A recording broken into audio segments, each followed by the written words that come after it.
PSG's accounting സിംപ്ലിഫൈഡിൻ്റെ മറ്റൊരു വീഡിയോയിലേക്ക് സ്വാഗതം. ഇന്ന് സെഷൻ 33 ഇന്നത്തെ സെഷനിൽ മാനേജ്മെൻറ്റ് എന്ന് പറയുന്ന ഒരു കോൺസെപ്റ്റിനെ കുറിച്ച് വിശദീകരിക്കാൻ ശ്രമിക്കുകയാണ്. കേൾക്കുമ്പോൾ വളരെ സിമ്പിളായിട്ട് ഉള്ള ഒരു ടേം ആയിട്ട് തോന്നാമെങ്കിലും +2 കോമേഴ്സ് എടുത്ത് പഠിക്കുന്ന കുട്ടികളുടെ ബിസിനസ് സ്റ്റഡീസ് മാനേജ്മെൻറ്റിനെ കുറിച്ച് വളരെ ഇലാബറേറ്റ് ആയിട്ട് പഠിക്കാനുണ്ട്. അപ്പോൾ അതിൻ്റെ കുറച്ച് ഒരു ബ്രീഫായിട്ടൊന്ന് എക്സ്പ്ലെയിൻ ചെയ്യാൻ ശ്രമിക്കുകയാണ്. അപ്പോൾ ഒരു ഓർഗനൈസേഷൻ്റെ അല്ലെങ്കിൽ ഒരു എൻ്റർപ്രൈസിൻ്റെ വിജയം അത് എങ്ങനെ മാനേജ് ചെയ്യുന്നു എന്നതിനെ അടിസ്ഥാനമാക്കിയായിരിക്കും എന്നുള്ളത് അറിയാമല്ലോ. ചെറുതായാലും ശരി, വലിയായാലും ശരി, പ്രോഫിറ്റബിൾ ഓർഗനൈസേഷൻ ആയാലും ശരി, നോൺ പ്രോഫിറ്റബിൾ ഓർഗനൈസേഷൻ ആയാലും ശരി, റെസ്റ്റോറൻ്റ് ആയാലും ശരി, ചെറിയ ചെറിയ ഷോപ്പുകൾ മുതൽ ഈവൻ വീടുകളിൽ അടുക്കളയിൽ വരെ ഈ മാനേജ്മെൻറ്റിൻ്റെ പ്രസക്തി ഉണ്ട്. എങ്ങനെ എഫിഷ്യൻ്റായിട്ടും ഇഫക്റ്റീവായിട്ടും മാനേജ് ചെയ്യുന്നു എന്നതിനെ അടിസ്ഥാനമാക്കിയാണ് നമ്മുടെ ലക്ഷ്യം അല്ലെങ്കിൽ ലക്ഷ്യത്തിൻ്റെ വിജയം ഇരിക്കുന്നത്. അതുപോലെ തന്നെ ഒരു കോമൺ ഒബ്ജക്റ്റീവ് അല്ലെങ്കിൽ കോമൺ ഗോൾ അച്ചീവ് ചെയ്യാനായിട്ട് ഒരു കോമൺ മാനേജറോ മാനേജ്മെൻറ്റോ ഉണ്ടാകും. സക്സസ്ഫുൾ ആയിട്ടുള്ള ഏതൊരു ഓർഗനൈസേഷൻ അല്ലെങ്കിൽ എൻ്റർപ്രൈസ് അല്ലെങ്കിൽ ഒരു ഷോപ്പ് അല്ലെങ്കിൽ ഒരു ഹോസ്പിറ്റൽ അല്ലെങ്കിൽ ഏത് തരത്തിലുള്ള എൻറ്റിറ്റി ആയാലും ശരി എടുത്ത് നോക്കിയാലും അവിടെ സക്സസ് എന്ന് പറയുന്നത് ബൈ ചാൻസ് ആയിട്ട് കിട്ടിയതല്ല, ഇഫക്റ്റീവായിട്ടുള്ള മാനേജ്മെൻറ്റ് വഴിയാണ് ആ സക്സസ് അച്ചീവ് ചെയ്തത് എന്ന് മനസ്സിലാക്കാൻ കഴിയും. അപ്പോൾ ഈ എല്ലാത്തിൻ്റെയും ഈ പറഞ്ഞ പോലെ നിർവചനം അല്ലെങ്കിൽ ഡെഫിനിഷൻ പോലെ management has been defined as a process of getting things done by or done with the aim of achieving goals effectively and efficiently എന്ന് സിമ്പിളായിട്ട് ഡിഫൈൻ ചെയ്യാം. ഈ ഡെഫിനേഷനിൽ നിന്ന് തന്നെ നമുക്ക് 3 ടേംസ് ഉരുത്തിരിയുന്നുണ്ട്. ഒന്നത് പ്രോസസ്സാണ്, 2 ഇഫക്റ്റീവ്ലി വേണം, 3 എഫിഷ്യൻ്റ്ലി വേണം. ഈ 3 ടേമിൻ്റെ ചെറിയൊരു എക്സ്പ്ലനേഷനിലേക്ക് പോയാൽ, പ്രോസസ്സ് എന്ന് പറഞ്ഞാൽ ഗോൾ നേടുവാൻ വേണ്ടി മാനേജ്മെൻറ്റ് ചെയ്യേണ്ട അല്ലെങ്കിൽ പ്രാഥമികമായി ചെയ്യേണ്ട ചില പ്രവർത്തനങ്ങൾ തീർച്ചയായിട്ടും ഉണ്ടാകും ഏതൊരു ഓർഗനൈസേഷനിലും. അവയാണ് ഈ പറയുന്ന ഈ പ്രോസസ്സിൽ ഉൾക്കൊള്ളുന്നത്. ഇതിനകത്ത് മാനേജ്മെൻറ്റ് ഫങ്ഷൻസായ planning, organising, staffing, directing and controlling എന്ന് പറയുന്ന 5 ഘടകങ്ങൾ അടങ്ങിയിട്ടുള്ളതാണ് പ്രോസസ്സ്. കേൾക്കാൻ സിമ്പിളാണ്, പക്ഷേ മനസ്സിലാക്കാനായിട്ട് അധികമുണ്ട്. അപ്പോൾ അതാണ് പ്രോസസ്സ്. രണ്ടാമത്തത് എൻഡ് റിസൾട്ടുമായി ബന്ധപ്പെട്ടതാണ് ഈ പറഞ്ഞ ഇഫക്റ്റീവ്നെസ്.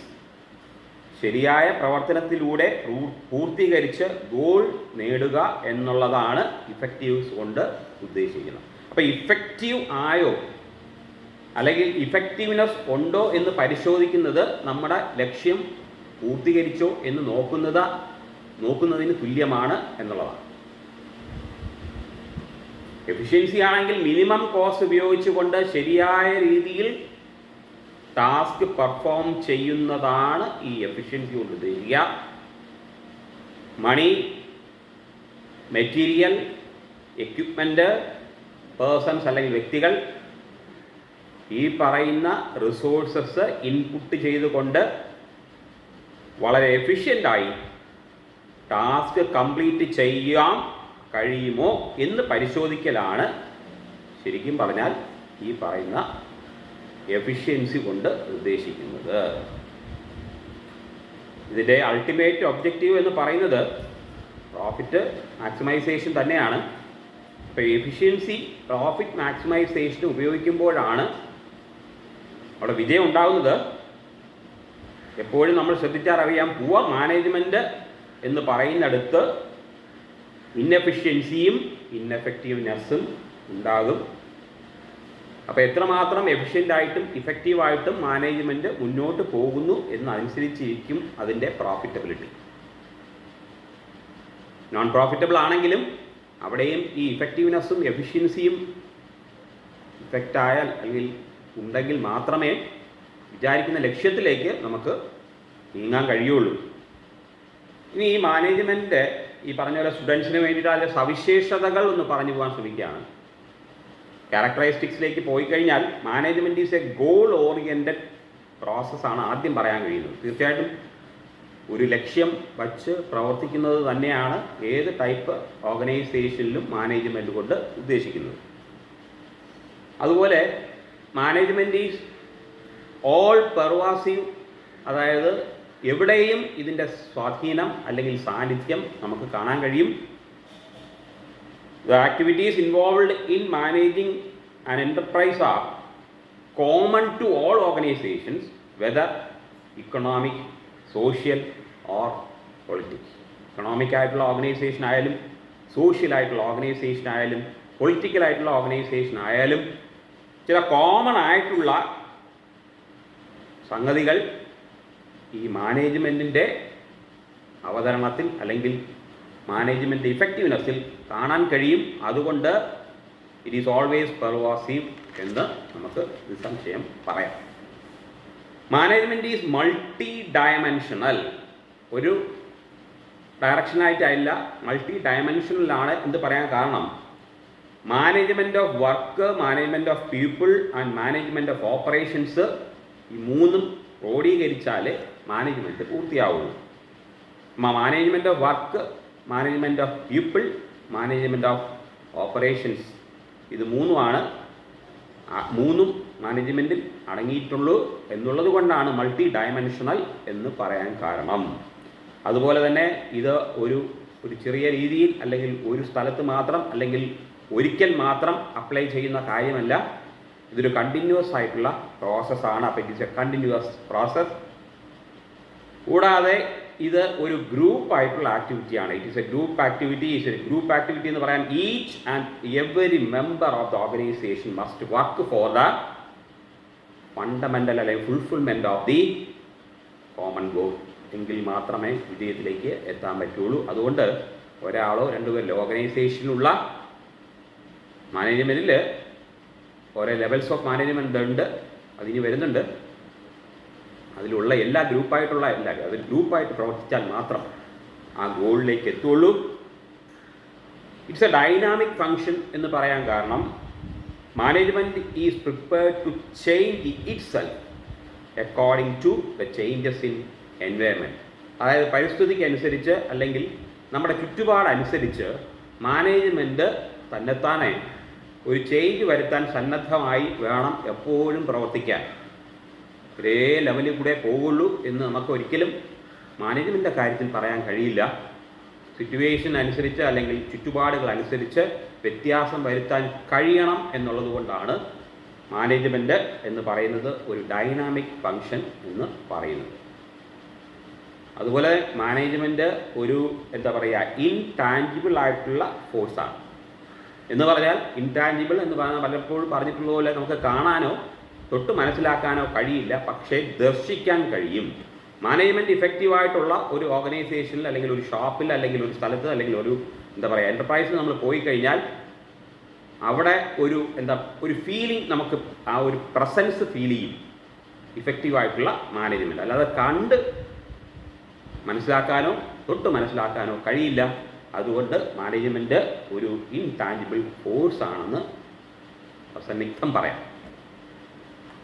ഇനി മാനേജ്മെൻറ്റ് എന്ന് പറയുന്നത് ഒരു ആർട്ടാണോ, അതായത് കലയാണോ, ഒരു സയൻസ് ആണോ എന്നൊരു പരിശോധനയിലേക്കാണ്. നമുക്കറിയാം ഈ ആർട്ടും സയൻസും നമ്മൾ ഏതൊരു വിഷയം എടുത്താലും ഇത് രണ്ടും ബന്ധപ്പെട്ടിട്ടുണ്ട്. അല്ലെങ്കിൽ മനുഷ്യൻ ഏർപ്പെട്ടിരിക്കുന്ന എല്ലാ ആക്ടിവിറ്റീസും അവനവൻ തന്നെ മെനഞ്ഞെടുത്ത ആർട്ടോ അല്ലെങ്കിൽ എക്സ്പീരിമെൻറ്റ്സ് വഴി കണ്ടെത്തിയ സയൻസും ആയിരിക്കും. ഇവിടെ മാനേജ്മെൻറ്റ് അതിൽ ഇതിൽ രണ്ടിലും അല്ലെങ്കിൽ ആർട്ടും സയൻസും മാനേജ്മെൻറ്റിൽ ആപ്ലിക്കബിൾ ആണോ എന്നൊന്ന് പരിശോധിക്കുകയാണ്. അപ്പോൾ നമ്മൾ ആദ്യത്തിലെ ആർട്ടിലേക്ക് പോവുകയാണെങ്കിൽ ഒരു പ്രത്യേക കഴിവ് അല്ലെങ്കിൽ സ്കില്ല് അതുപോലെ നോളജും ഉപയോഗിച്ചുകൊണ്ട് ഒരു ഡിസൈഡ് ആയിട്ടുള്ള റിസൾട്ട് അച്ചീവ് ചെയ്യുകയാണെങ്കിൽ അതിനെ നമുക്ക് ആർട്ടെന്ന് വിളിക്കാം. ഓരോരോ പ്രത്യേക കഴിവുള്ളവർ, അതാണ് സ്കില്ല് കൊണ്ട് ഉദ്ദേശിക്കുന്നത്. ഇപ്പോൾ ഡാൻസ് ആയാലും ശരി, പ്രസംഗ കലയായാലും ശരി, എന്താ പറയുക, വരയായാലും ശരി, എന്തിലായാലും അതിൻ്റേതായ അറിവ് അല്ലെങ്കിൽ വിവരം ഉള്ളവർക്ക് മാത്രമാണ് അതിൽ വിജയിക്കാൻ സാധിക്കുക. ഇവിടെ മാനേജ്മെൻറ്റിലും അതുപോലെ തന്നെ ഒരു എക്സിസ്റ്റൻസ് ഓഫ് ഒരു തിയറിറ്റിക്കൽ നോളജ് ഉണ്ട്. തിയറി കൊണ്ട് മാത്രം മാനേജ്മെൻറ്റ് വിജയിക്കില്ല, പ്രാക്ടീസ് അല്ലെങ്കിൽ എക്സ്പീരിയൻസും കൂടെ വേണം. അപ്പോൾ അതുകൊണ്ട് ഒരു ആർട്ടിൻ്റെ ഒരു പ്രസൻസ് ഉണ്ട് എന്ന് പറയാം. അതുപോലെ തന്നെ മാനേജ്മെൻറ്റ് എന്ന് പറയുന്നത് പേഴ്സണലൈസ്ഡ് ആയിട്ടുള്ള ആപ്ലിക്കേഷനാണ്. ഇവിടെ നമ്മളിപ്പോൾ രണ്ട് ആർട്ടുകളിൽ ഏർപ്പെട്ടിരിക്കുന്ന രണ്ട് പേരെ എടുക്കുകയാണെങ്കിൽ, അതായത് 2 ഡാൻസേഴ്സ് ആണെങ്കിലോ 2 സ്പീക്കേഴ്സ് ആണെങ്കിലോ അല്ലെങ്കിൽ 2 ആക്ടേഴ്സോ 2 റൈറ്റേഴ്സോ ആണെങ്കിലോ will always differ in demonstrating their art എന്നാണ്. അവർ ഓരോരുത്തരും പ്രത്യേക രീതിയിലാണ് ഒരേ ആർട്ടാണെങ്കിലും അവതരിപ്പിക്കുന്നത്. അതുകൊണ്ടാണ് അതിന് പേഴ്സണലായിട്ടുള്ള ആപ്ലിക്കേഷൻ ഉണ്ട് എന്ന് പറയുന്നത്. അതുപോലെ മാനേജ്മെൻറ്റിലും മാനേജേഴ്സ് എന്ന് പറയുന്നത് വ്യക്തികളാണ്. അവരുടെ ആപ്ലിക്കേഷൻ കുറേയൊക്കെ പേഴ്സണലൈസ് ആയിരിക്കും. അപ്പോൾ വിജയം ആ മാനേജറുടെ പേഴ്സണലൈസ് ആയിട്ടുള്ള ആപ്ലിക്കേഷനെ അല്ലെങ്കിൽ ബിഹേവിയറിനെ ആശ്രയിച്ചിരിക്കും എന്നുള്ളത് ക്ലിയറാണ്. അതുപോലെ തന്നെ മാനേജ്മെൻറ്റ് എന്ന് based on practice and creativity. ഒരു ആർട്ട് എന്ന് പറയുന്നത് പ്രാക്ടീസും ക്രിയേറ്റിവിറ്റിയും കൊണ്ട് ഉടലെടുക്കുന്നതാണ്, ഒരു സുപ്രഭാതത്തിൽ ഉണ്ടാകുന്നതല്ല എന്നർത്ഥം. അതുപോലെ തന്നെയാണ് മാനേജ്മെൻറ്റ്. അതുപോലെ മറ്റെല്ലാ ആർട്ടുകളെ പോലെ അല്ലെങ്കിൽ ആർട്ടിനെ പോലെയും മാനേജ്മെൻറ്റും പ്രാക്ടിക്കലാണ്. അതായത് നിലവിലുള്ള തിയററ്റിക്കൽ നോളജ് ഉപയോഗിച്ച് ക്രിയേറ്റീവായിട്ട് പ്രാക്ടീസ് ചെയ്ത് ആണ് മാനേജ്മെൻറ്റ് അവതരിപ്പിക്കുന്നത്. ഒരുപാട് ഒരു പൊസിഷൻ, മാനേജർ എന്ന് പറയുന്ന ഒരു പൊസിഷനിലേക്ക് എത്തണമെങ്കിൽ എക്സ്പീരിയൻസ്ഡ് ആയിട്ടുള്ള ആളെ ആയിരിക്കും സെലക്ട് ചെയ്യുക. എന്തുകൊണ്ടാണ് എന്നുള്ളതിന് ഉത്തരം ഇതാണ്. ഒരുപാട് എക്സ്പീരിയൻസുകൾ വഴി ക്രിയേറ്റീവായിട്ട് പ്രോബ്ലം സോൾവ് ചെയ്ത് വരുന്ന ഒരാളിനെയാണ് ആ പൊസിഷനിൽ ആപ്റ്റാവുള്ളൂ. അപ്പോൾ അതുകൊണ്ട് മറ്റെല്ലാ ആർട്ടിനെ പോലെയും മാനേജ്മെൻറ്റും ഒരു ആർട്ട് എന്ന് പറയാം.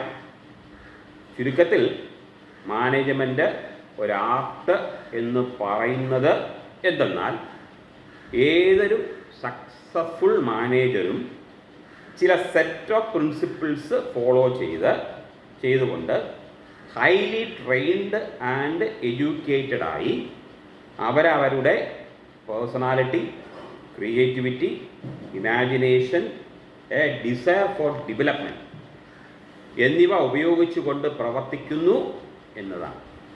സ്വയം ഡെവലപ്പ് ചെയ്യണം, സ്വന്തം പേഴ്സണാലിറ്റി വികസിപ്പിക്കണം, കാരണം വീണ്ടും വീണ്ടും ഉയരത്തിലേക്ക് പോകണം. അപ്പോൾ അതും ഈ മാനേജ്മെൻറ്റിനകത്ത് പ്രവർത്തിക്കുന്നവർ കോൺസെൻട്രേറ്റ് ചെയ്യും എന്നുള്ളത് കൊണ്ട് നിസ്സംശയം നമുക്ക് ഇതൊരു ആർട്ട് ആണെന്ന് പറയാം. കലകളിൽ ഏർപ്പെട്ടിരിക്കുന്നവർ അവരുടെ കഴിവനുസരിച്ച് മുകളിലെത്തുന്നത് പോലെ അവരവരുടെ കഴിവുകൾ, ക്രിയേറ്റിവിറ്റിയെ ഡെവലപ്പ് ചെയ്ത് മാനേജേഴ്സും മുന്നോട്ട് പോകുന്നു എന്നുള്ളതാണ്. ഇനി രണ്ടാമത് പറഞ്ഞ സയൻസ് ആണോ എന്നൊന്ന് പരിശോധിക്കുമ്പോൾ സയൻസിനെ നമുക്ക് പറയാൻ പറ്റുന്നത് science is a systemised body of knowledge. Systemised body of knowledge ആണ് science. That explains certain general truths or the operation of general laws. പൊതുതത്വം, എല്ലായിടത്തും പൊതുവായിട്ടുള്ള ഒരു തത്വത്തെക്കുറിച്ച് H2O എന്ന് പറയുന്നത് ഒരിടത്തും മാറാൻ പോകുന്നില്ല. ജലത്തിന് അല്ലെങ്കിൽ വെള്ളത്തിന് H2O തന്നെ വേണം. അത് ആണ് സയൻസ്.